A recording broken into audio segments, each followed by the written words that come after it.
What's up everybody? Welcome to I Speak Organized. Today's video is geared towards anybody who is interested in the professional organizing industry or thinking about starting your own PO business. And I have interviewed 10 of the most amazing powerhouse professionals, some of whom have over 30 years of experience in the industry, and they have a lot of great advice to share. We talk about what's trendy right now, how things have changed, and a lot of them are offering advice for people who are just starting out and getting their feet wet or getting their business off the ground. So if this is something you're interested in learning more about, stick around and let's get into it. My name is Melanie and I'm your professional organizer and productivity consultant. What does that even mean?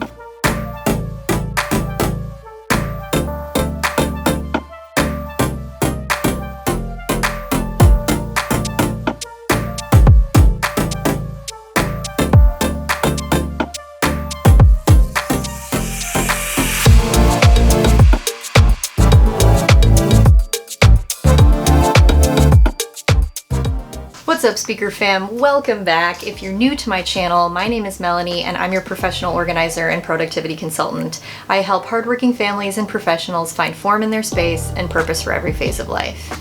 If you're into all things home organizing, as well as decluttering and productivity practices and motivation techniques, then you should consider becoming a member of my Speaker Fam and subscribing to my channel. All you have to do is hit the little circle icon of my face at the end of the video, or at any time tap the subscribe button down in the corner, and that will get you in as an official member.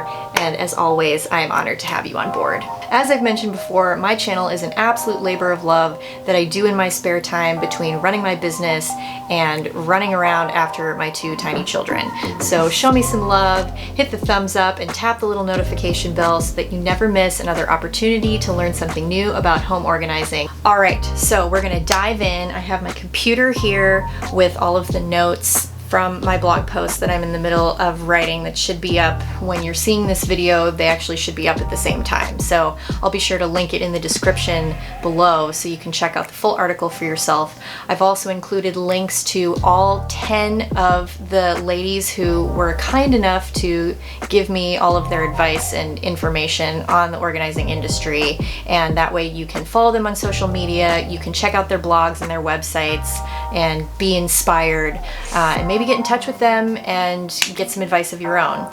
As always, you can DM me on Instagram. That's usually the easiest way to get a hold of me if you ever need any help in getting some advice to start your own business. So first we talked about how the organizing industry has changed. And the biggest thing is that it has become sort of a trendy thing, where there's shows on Netflix now that feature home organizing companies like The Home Edit. There's tons of books and programs, and people are just really interested, especially now being home more often. People are really interested in getting it together in their homes and creating a chaos-free, tranquil space and having a life where they can focus on what's most important to them. So those are all really great things, and those are things that are very important to those of us who are professional organizers to help our clients achieve those goals. So one of the things that a couple of people mentioned that have changed in the industry is a lot of people didn't know what a professional organizer was even 10 years ago, and what they did know, they thought that we were either house cleaners or junk removers. And while that is a part of the job, it's definitely not the most important thing. And so now people have more of an understanding, thanks to social media and shows on Netflix and things of that nature, what we actually do and what we can provide to our clients, which is building better habits and learning how to create rock solid structures and systems and storage solutions and paper management. I mean, all the things that we do. And so another thing that we talked about in the article is how to find your niche. And it's really important that after you have kind of established your business and you've worked on all different types of projects, it's a good idea to sort of niche down and figure out what you specialize in, what you love, and what you're really good at. So in asking the question, how in the world do you find your niche? One of the organizers says, there are many opportunities to get training in specific organizing areas of interest. When I started out, I hadn't decided on an area in which to focus my business. After a couple of years, I realized that I could put my training as a special education teacher to good use and work with families challenged by ADHD and hoarding-like behaviors. This is when I joined the ISD, which stands for Institute of Challenging Disorganization. Also, there were many more people like me beginning an organizing career after finishing a career in a different field.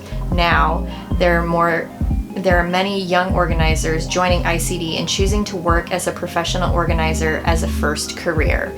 So that's just another example of a way that you can develop your niche, as well as how the industry has changed since she started. All right, let's talk about the trends, current trends in the professional organizing industry.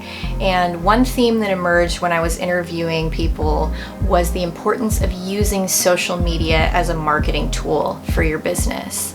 A lot of traditional veins of marketing have sort of fallen by the wayside, and the good news is that social media marketing is free or very cost effective and is very effective in getting you business. So they definitely emphasize that as the most emergent trend in the industry. And another interesting thing, one of the interviewees who's a photo organizer, which is another example of a niche that you can look into specializing in. I'm just going to read directly what she said in regards to Instagram-worthy photos. She says, when I first started, only college kids were using Facebook and MySpace was the big thing. You can make a big transformation in someone's home or life, but it may not look picture perfect, and I think that's what a lot of people expect now.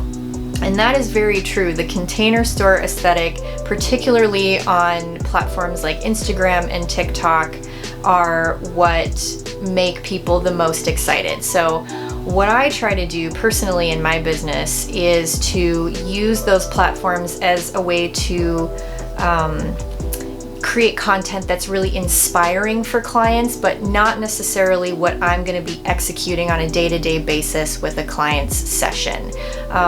Not a lot of my clients right now have the desire or the budget for, having a fridge full of acrylic bins. A lot of them are looking to just get things at a very basic, organized level. They just want to be able to function. They just want to be less stressed. They don't necessarily want or need that really super well organized pantry look with coordinating bins and vinyl labels and all of that.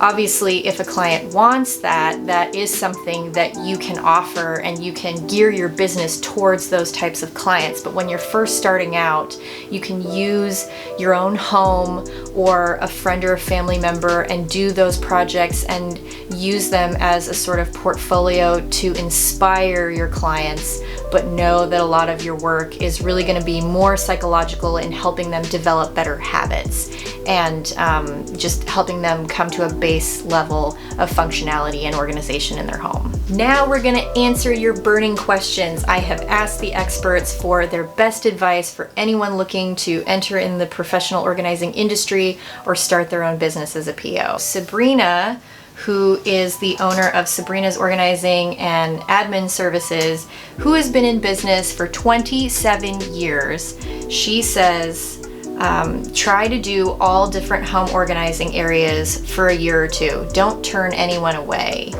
Experience all different types of clients, and then pick a niche and your target audience that you love and research what they would want from you.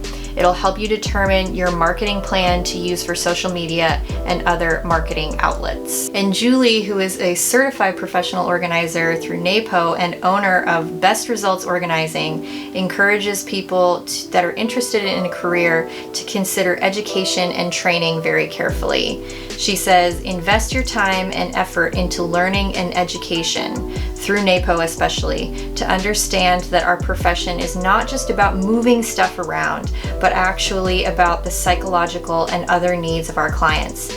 Instead of spending money on advertising, spend as much effort as possible on developing your skills and knowledge base so that when you do promote yourself, you're promoting an authentic version of yourself, one with expertise and understanding.